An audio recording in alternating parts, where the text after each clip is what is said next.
तुमको जो माने आनिछंती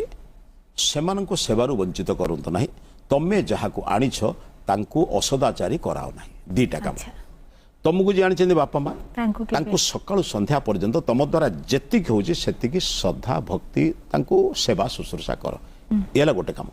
तमे जो संतान मानकु आनिछ भल पिंधिबाकु दियो भल खाइबाकु दियो प्रगति नारे नुहे माने तार लज्जा निवारण पाई तार भोकर आपण जानंतु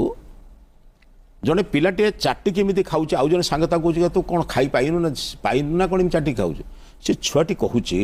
मो माँ के श्रद्धार रोषे कर नष्ट करदे मो माँ को बाधिव से चाटी खाऊ मो शब्द कहबार उद्देश्य हूँ आमे गोटे कथा बुझा आमे केबे जो मानक संतान संतति को आमर पुराण कालर सदाचार दवा रामचंद्र राज्य छाड़ी चलीगले राजा हबार योग्यता थिले भी एक कथा एबे भी आवश्यक